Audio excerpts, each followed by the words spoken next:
Okay, here we're going to deal with residence patterns after marriage. So whenever you hear about residence patterns, you want to think two people are getting married. Where are they going to move? You'll notice that the word structure is similar to the words that we saw in the kinship section when we were talking about kinship, different types of kinship. Now we're talking about residence patterns. We talked about matrilineal systems in which you're only related to people through your female relatives, and patrilineal systems in which you're only related through your male relatives. Well, we see some of the same prefixes. Matri comes from the Latin word for mother, which is mater. Patri comes from Latin word for father, which is pater. And so the same root words are used in conjunction with another word, local, instead of lineal or lateral. Lineal, we said, means line. Lateral, we said, means side. Those are the ones we saw in the kinship type section. Local means place. There's a Latin word local, which means place or around. So matrilocal refers to a residence pattern in which two people get married and the new family will move in with or near the wife's kin after marriage.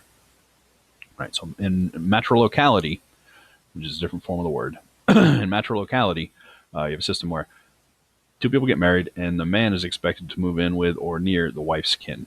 The whole family does. You often see this in conjunction with matrilineal descent. That means you only reckon kin through your female line. And most of the time, these residence patterns can be explained in terms of the benefit of the children. Excuse me. When you read the Evelyn Blackwood piece, she's going to look at a matrilineal system with a matrilocal residence pattern. Right? And in that system, you'll note that the woman, to a certain extent, is advantaged because when she gets married, she moves in. Her whole family moves in with her her close kin, her mother's side of the family. So she's around a lot of kin members who are obligated to help her out in a various set of sets of circumstances. So the man is at a disadvantage in that case. He's moving away from his kin group. He's not related to anybody in that group. He's often treated as an outsider, and you'll see how that plays out in the Minangkabau piece by Blackwood. The children, however, are only related to people through their mother's side, right? So they have to be the family being near the new wife's side. When she has children, those children will be near their extended family. So they have a lot of people looking out for them. If they didn't have that system and they moved in with the father's side, they would be in a family that they're not related to in a unilineal system. So we often see matrilocality in conjunction with matrilineality because it makes sense. It makes sense for the children and gives them the best chance at getting a start in life and being successful overall, which is what you want. We may also see it in bilateral systems, obviously, a pattern of matrilocality. If you are living in the United States and whatever your background in the United States, you may see remnants of some of these things. We obviously don't have a matrilineal system or a patrilineal system. We have a bilateral system. We already talked about that. On the other hand, we may still have a residence pattern that prefers one side or the other. Where I came from, there's sort of a de facto matrilocality. People usually live near their wherever the wife's family lives. And that's just de facto just means it works out that way. Right? There's not a rule that says you have to do it. It's just usually that's how it happens. Right? So that may or may not be the case where you came from if you're in the U.S. if you're from the U.S.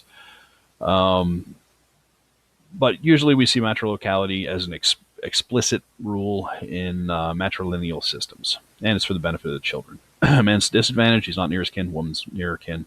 Children are near their kin. That's the important point. In a patrilocal system, or a patrilineal system, we often see patrilocality, which means that two people get married and they move in with or near the husband's kin after marriage. And again, this benefits the husband, but it benefits the children. So the wife is at a disadvantage because she's away from her kin in that case. Of course, that's more of a gray area. When you read the Blackwood piece, you'll see that doesn't.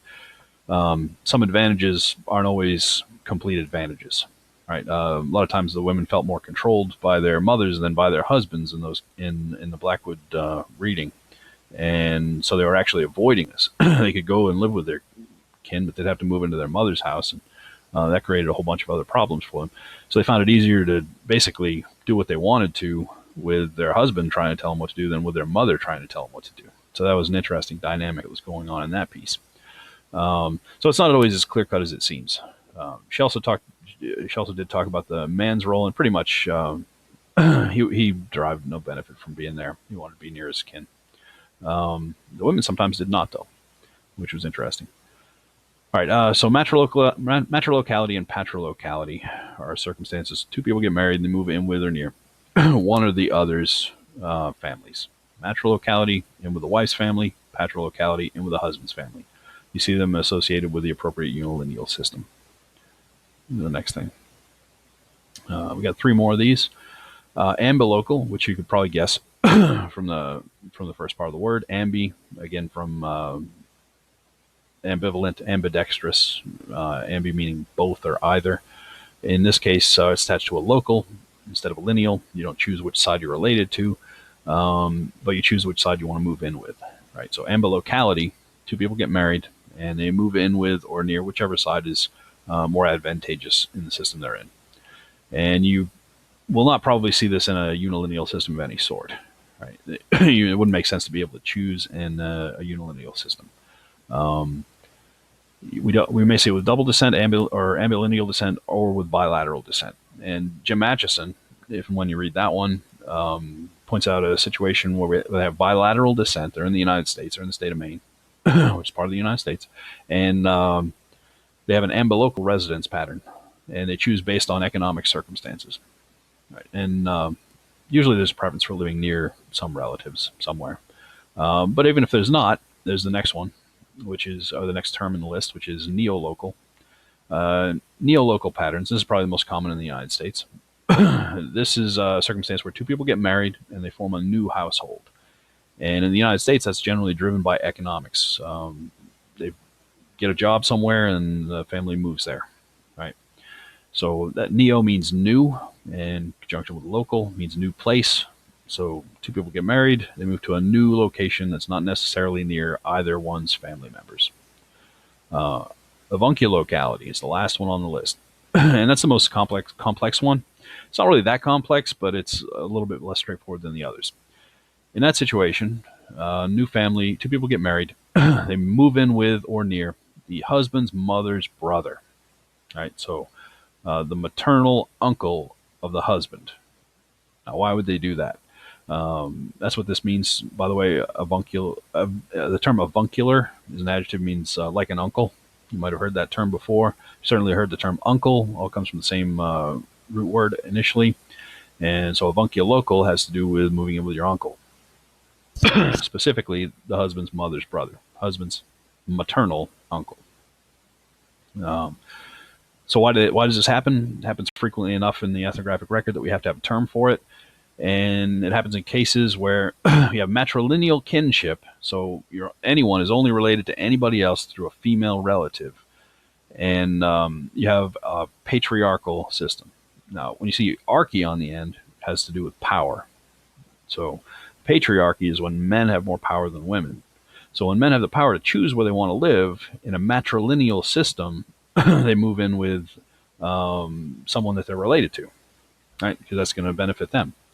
It's not going to necessarily help the children, but we can overrule that because he doesn't want to live with his mother-in-law. Excuse me, and as in a matrilineal or a matrilocal system.